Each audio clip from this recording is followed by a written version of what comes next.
တက်တူးထိုးခြင်းဟာအပြစ်ရှိသလားမရှိဘူးလားဆိုတဲ့အကြောင်းအရာနဲ့ပတ်သက်ပြီးတော့ဒီနေ့တမန်ကျမ်းစာမှာဖော်ပြထားတဲ့ကျမ်းပိုက်လေးတစ်ခုကို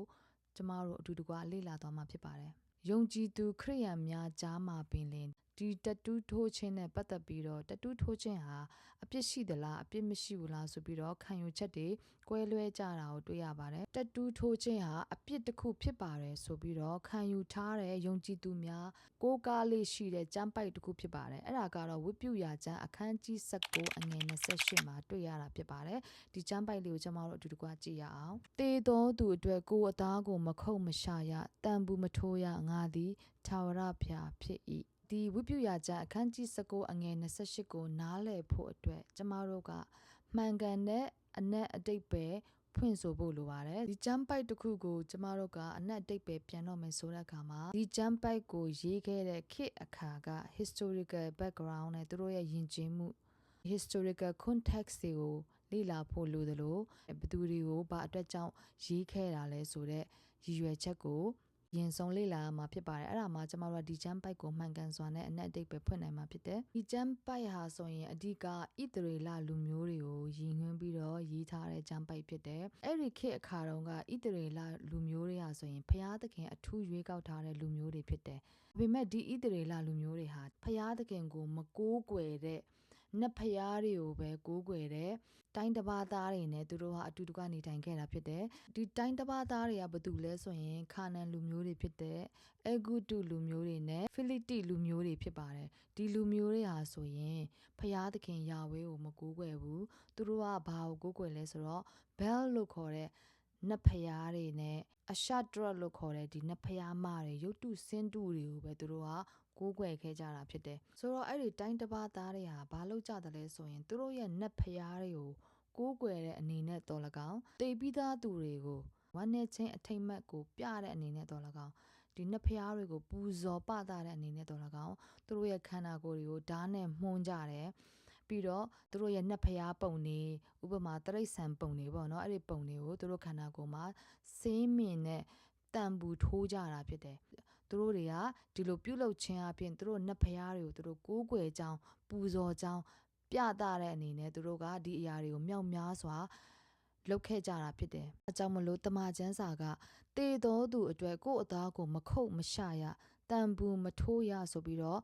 ဣသရေလလူမျိုးတွေကိုအဓိကယဉ်ညွှန်းပြီးတော့ဖော်ပြထားတာကိုကျွန်တော်တို့တွေ့ရတယ်။ဣသရေလလူမျိုးတွေဟာ set apart ဆိုတဲ့တန်ရှင်းသောလူမျိုးဘုရားသခင်အထူးတည်တံ့ရွေးကောက်ထားတဲ့လူမျိုးဖြစ်တဲ့အတွက်ကြောင့်မလို့တိုင်းတစ်ပါးသားတွေရဲ့လှုပ်ဆောင်ချက်တွေကိုနော်လိုက်ပြီးတော့အတူယူပြီးတော့သူတို့ရဲ့ delay တွေသူတို့ရဲ့ကိုးကွယ်မှုတွေကိုလိုက်ပြီးလုံးမိမှာစိုးရိမ်တဲ့အတွက်ကြောင့်မလို့သူတို့တွေကိုတတိပေးထားတဲ့ကျမ်းပိုက်ဖြစ်တယ်ဆိုတာကိုကျွန်တော်တို့တွေ့ရတာဖြစ်တယ်အဲ့ဒါကြောင့်မလို့ဒီဝိပုယကျမ်းအခန်းကြီး19အငယ်28မှာဖော်ပြထားတဲ့ဒီကျမ်းပိုက်ဟာ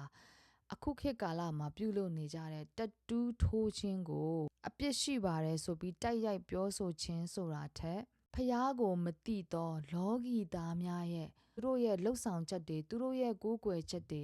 ဒီ trend လို့ပြောရမှာပေါ့နော်ဒီ trend တွေနောက်ကိုလိုက်ခြင်းမဟုတ်ဘဲနဲ့လောကီအရာတွေအနောက်ကိုအတူယူပြီးတော့အတူယူမှားပြီးတော့မလိုက်ဖို့အတွက်တတိပေးခြင်းဖြစ်တယ်ဆိုတာကိုကျွန်တော်တို့တွေ့ရတာဖြစ်တယ်အဲဒါကြောင့်မလို့ဒီကျမ်းပိုက်ဟာတက်တူးထိုးခြင်းဟာအပြစ်ရှိပါတယ်လို့တိုက်ရိုက်ပြောဆိုခြင်းမဟုတ်ဘူးဆိုတာကိုကျွန်တော်တို့တွေ့နိုင်တယ်ယုံကြည်သူတယောက်ဟာအကယ်၍တက်တူးထိုးမယ်ဆိုရင်သူ့ရဲ့ရည်ရွယ်ချက်ကအရေးကြီးတာဖြစ်တယ်ကျွန်တော်တို့ယုံကြည်သူတွေအနေနဲ့ကျွန်တော်တို့လှုပ်ဆောင်ရတဲ့ရည်ရွယ်ချက်ကဘာလဲ intention လို့ပြောတဲ့ motive လို့ပြောတဲ့ဒီတက်တူးထိုးခြင်းရဲ့ရည်ရွယ်ချက်ကအရေးကြီးတယ်နံပါတ်1ကိုထိုးတဲ့ရုပ်ပုံကဘာကိုစားပြုတာလဲကိုထိုးတဲ့အရာဟာဘာအတွက်ကြောင့်မလို့ထိုးတာလဲဆိုတော့ intention ရည်ရွယ်ချက်က အင်မတန်အရေးကြီးတာကိုတွေ့ရတယ်အဲ့ဒီ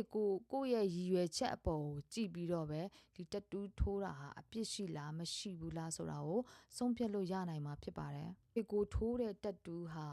စာရမဏေကိုကိုးကွယ်တဲ့တက်တူးလားနော်နတ်ဖျားတွေကိုကိုးကွယ်တဲ့တက်တူးလားလူတွေအနေနဲ့ဒီတက်တူးကိုမြင်တဲ့အခါမှာဒီတက်တူးကဘာကိုပုံဆောင်တာလဲဆိုတဲ့ရည်ရွယ်ချက်ပေါ်မှာအဓိကမူတည်တာဖြစ်ပါတယ်တချို့တွေဆိုအလှပအတွက်တက်တူးထိုးကြတယ်တချို့တွေကြတော့